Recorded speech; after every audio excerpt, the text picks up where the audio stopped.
শাবনূরের চোখের প্রেমে পড়েনি এমন ব্যক্তি পাওয়া খুবই মুশকিল।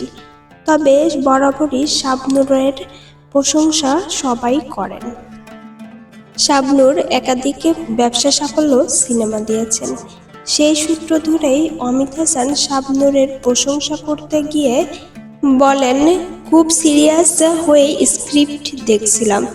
শাবনূর দেখি হাসি খুশি সবার সঙ্গে দুষ্টামি করতেছে। ভাবলাম এই মেয়েটা একটি দৃশ্য নিয়ে ভাবছে না, এই মেয়ে অভিনয় কি করবে। দেখলাম সে স্ক্রিপ্টটা একবার দেখলো। ভাবলাম অভিনয় মনে হয় ভালো করতে পারবে না। যখন ক্যামেরা অ্যাকশন শুরু করলো, আমি আমার নিজের অভিনয় ভুলে গেলাম ওর অভিনয় দেখে। কতটা দক্ষ তিনি। তার সিনেমার কথা শুনলেই দর্শক ভিড় জমাতেন হলে। একমাত্র তার সিনেমার জন্যই এখনো দর্শক অপেক্ষায় থাকেন। তার শুটিং দেখতে যেমন দর্শকরা ভিড় করতেন, তেমনি নায়ক নায়িকারাও তার অভিনয় দেখে শিখতেন।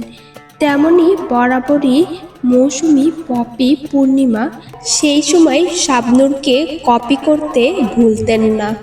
তার অভিনয় দেখতে আসতেন নায়িকারা। তাকে দেখে কস্টিউম, সাজসজ্জা, অভিনয়, এক্সপ্রেশন সবকিছুই কপি করতেন এই নায়িকারা। তাদের অভিনয় দেখলেই বোঝা যায়। ছোটবেলায় তো শাবনূরকে দেখে পপিকে গুলিয়ে ফেলতাম, ভাবতাম পপি শাবনূর। এমনটাই ভুল অনেকেই করেন এখনো। পপি তো হুবহু শাবনূরের মতোই সাজসজ্জা দিতেন। অনেক দর্শকই ভাবতেন, আবার অনেকেই ভুল করতেন এটাই হয়তো শাবনূর। তার এক্সপ্রেশন সবকিছুই কপি থাকতো শাবনূরের। সেই সময় কিন্তু পপিও বেশ জনপ্রিয় ছিলেন এবং ভালো সিনেমা উপহার দিয়েছেন দর্শকদের। শাবনূরের সব ছবি জনপ্রিয়তার শীর্ষে। তারই মধ্যে অন্যতম একটি সিনেমা আছে যেখানে তিনি কথা না বলেই শুধু এক্সপ্রেশন দিয়েই সিনেমা করিয়ে দেখেছেন। সেই সিনেমার নাম নিরন্তর। নিরন্তর সিনেমা করেও তিনি জাতীয় পুরস্কার পাননি, যেখানে এই সিনেমার জন্য তিনি রাশিয়ান স্বর্ণময়ূর পুরস্কার পেয়েছেন। তোমাকে চাই সিনেমার কথা সবারই জানা। এই সিনেমাটি কিনে নিয়েছিল মাদ্রাজ এবং তামিল ভাষায় রিমেক করা হয়। ভাবা যায় তখনকার সময় এই সিনেমাটি রিমেক করা হয়েছে, তাও আবার বাহিরের দেশে। ভারত থেকে আন্তর্জাতিক গোয়া চলচ্চিত্র পুরস্কার অর্জন করেন শাবনূর তোমাকেই চাই সিনেমার জন্য। এত ভালো ভালো সিনেমা করার পরেও শাবনূরকে কেন দেওয়া হলো না সেই সময় জাতীয় চলচ্চিত্র পুরস্কার? শুধুমাত্র সম্পর্ককে সখ্যতা করেননি শাবনূর, এই জন্যই।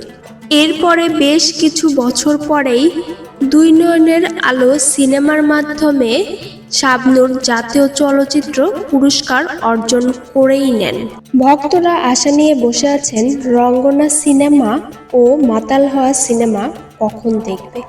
যদিও রঙ্গনা সিনেমার বেশ কিছু কাজ শেষ হয়ে গিয়েছে, তবে এখন পর্যন্ত মাতাল হওয়ার কাজ শেষ হয়নি।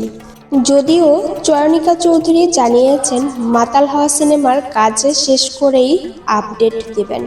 তবে কি মাতাল হওয়া সিনেমার কাজ শেষ, নাকি মাতাল হওয়া সিনেমা কাজ বাদ দিয়েই রায়হান রাফির সঙ্গে কাজে ফিরছেন তিনি? রায়হান রাফি জানিয়েছেন, শাবনূর আমাদের দেশের প্রভাবশালী নায়িকা, তাকে সেইভাবেই কামব্যাক করানো উচিত। মাঝখানে অনেকগুলো বছর কেটে গিয়েছে। শাবনূরকে শাবনূরের মতো করেই আনতে চাই। শাবনূর ম্যাডাম রাজি থাকলে তার সাথে আমি কাজ করব। তবে কি রায়হান রাফির সঙ্গে কাজ করবেন শাবনূর? এখন পর্যন্ত তিনি কোনো কথাই বলেননি।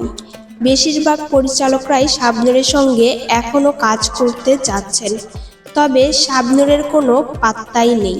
তবে কি বাপ্পারাজের মতো তার ভক্তরাও আশা নিয়ে বসে আছেন?